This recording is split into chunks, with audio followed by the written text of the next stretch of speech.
Hello, my name is Harris Sultan. I'm a Pakistani-Australian ex-Muslim atheist, activist, and an author of a book, The Curse of God, Why I Left Islam. And I fight for the truth, and I believe in spreading the truth using freedom of speech. And people, especially in the Muslim world and Pakistan, should hear about the truth. Okay, so what led you to doubt Islam? Well, it's a long journey. I mean, this is what I believe now, that a lot of people, as they grow old, as from the childhood into their youth, and then they become functioning adults in a society, throughout that journey, people are always asking questions, the big, tough questions, which I believe that the religions of the world have failed to answer those questions. So I had a similar journey as well, and now I've spoken to a lot of other ex-Muslim atheists. They had similar journeys as well. I remember I was probably around 9 or 10 years old when I asked my mother, because everything was made by the God, and I asked my mother who created God, and she didn't have any answer. And I thought maybe it was just my mother who didn't know. By the way, my mother is a highly educated woman. She's got a double master's degree, and so is my father and my sister. Everyone in our family are quite educated in their fields. But my mother, for instance, didn't have any answer. So I always had that question in the back of my mind, and I grew up. There was a phase in my life, and I became very religious. I'd say probably between the ages of 14 to 15 and 16, I was very religious. I was praying 5 times, fasting, not just in Ramadan, but in other days as well, because I wanted to be a true, pious, honest Muslim. But at the back of my mind, somewhere it just wasn't adding up. So all my questions were building up, and then there were so many other problems. So for me, what I would say the biggest problem for me was the actual deep philosophical questions, such as, where do we come from, where did the universe start, and then I got into science, and a lot of science documentaries I watched, and um, the Big Bang Theory and how vast the universe is. All of those things were, to me, were building the evidence against the story of God. And then as I grew up, probably in my late teen years, and that's when I read Islam in detail, even though I was more religious in 14, 15, like in terms of the religious activities, but I still wasn't as educated on Islam. So I read the Quran cover to cover with translation, and then I read a couple of tafsirs. Ibn Kathir was the major one, and then I still referred to other tafsirs as well. And then I realized it's not just the intellectual problems or philosophical problems with the story of God, but also the morality and the science in Islam is pretty bad too. So, and then I became aware of Richard Dawkins. These were the mid noughts, 2004, 2005, and Dawkins and Hitchens. They were all of a sudden they became basically these philosophical superstars, and their documentaries. And then I read Richard Dawkins' book, The God Delusion, and that opened my mind a lot. I had all these questions, but then I saw this British Western scientist. Even he's having the same problems as I am. So I'm going to throw my weight in with these scientists rather than with these overbearded mullahs. And yeah, that was pretty much it. So, what are your fundamental disagreements with Islam? Okay, so I have detailed that in my book. So I break it down into three main problems. The first problem is obviously the philosophical problems with the God, and that's, by the way, not just a problem faced by Islam, but also the Western religious apologists as well. Like the cosmological arguments and the ontological arguments, the teleological arguments, and all of these arguments that try to explain where we come from, who created everything, where did God come from. God is an eternal, timeless being who created everything, but it doesn't explain where did God come from himself. So that's number one. That's the first philosophical major problem. Then the second problem, now those are more specific to Islam, because obviously I don't have time. I'm not going to spend the rest of my life reading every religion, but I'm somewhat familiar with Christianity and Judaism, and I put monotheistic religions pretty much in the same categories. So the second problem is the morality problem, the problems that we have in Islamic morality. For instance, you can own sex slaves, you can own slaves, you can have 4 wives, you can beat your wives. The status of women is very low. Homosexuals are actually natural, but God hates them, and they're going to burn in hell.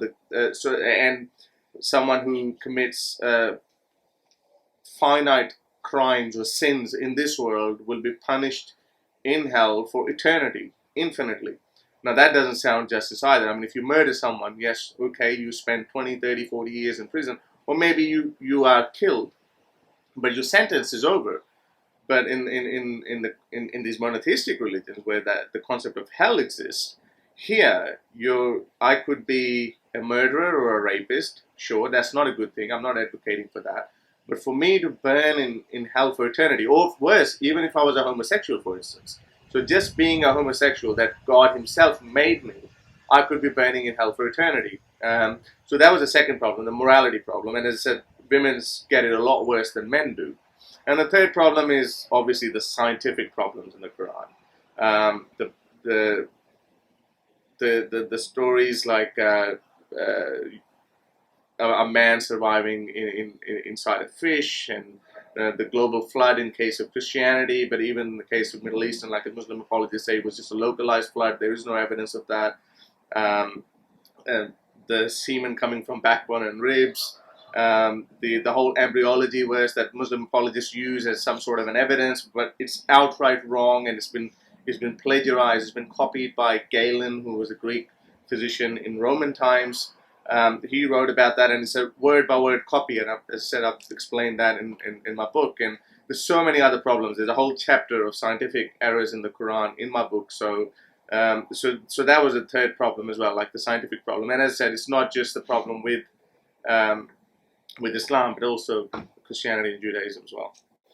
And what message would you like to send to the people who are doubting their faith, and also to the people who think apostates who leave Islam should be killed?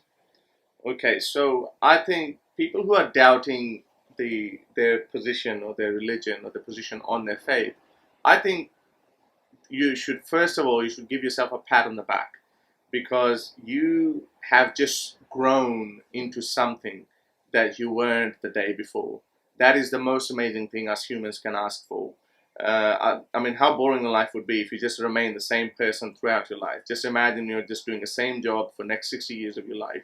So you are thinking, you have a thinking mind. That means you are already ahead of a lot of other people in your group. So that's a very good thing. And keep asking questions. I will never tell you what to think, but I will try to help you in how to think. In fact, as I said again, I'm sorry bringing up my book again. My first chapter of my book is about how to think, because that is the most important part.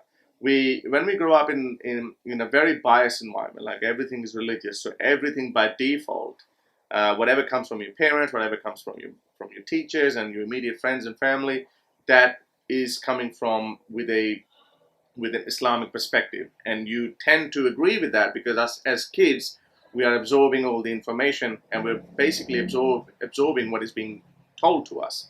So that's number one thing. So open up, keep asking questions. If you run into a problem, Adam and Eve, for instance, do you think that's possible or not? Go. Nothing is stopping you. You have the greatest tool in your hands that we didn't have when we were growing up in the 90s.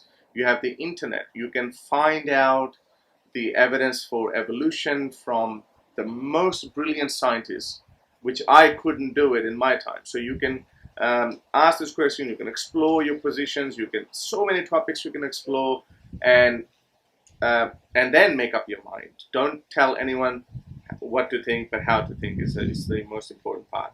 Now, the part where those who believe ex-Muslims should be killed, well, first of all, your mission has just become nearly impossible now, because there's so many ex-Muslims in the world. Not only they're ex-Muslim in the world, but actually ex-Muslim activists in the world. There's just far too many of us that you can get your hands on. So that's not going to happen. You might be able to get one or two of us, but that is actually going to backfire even more in your face. Secondly, I mean, I also have a kind of a personality which doesn't get intimidated easily. So don't try to do that with people, because, as I said, it will just fire back. On the other hand, I think that there are some scholars who are coming forward with this narrative. They're trying to build up the narrative that we should sit down and speak with ex-Muslims, and they should try to intellectually convince us about the validity of their religion. The people like my friend Mufti Abu Layth, I just spoke with him. He's in Birmingham. I spoke with him recently. There's a Pakistani scholar, Javed Ghamdi. He's very nice as well, and he doesn't believe in these apostasy death laws. So I think it's up to the Muslim community to change their attitude towards ex-Muslims and atheists, because it's inevitable. Now you are likely to gonna have an atheist child, for instance, or an atheist friend, or in some cases we've seen one of the parent becomes an atheist, and then they go through a lot of trouble. So that is likely to happen. You can't kill us all. The better option is you can change your attitude, and you can sit down and talk to us. And if you can't convince us intellectually, then maybe you should change your position.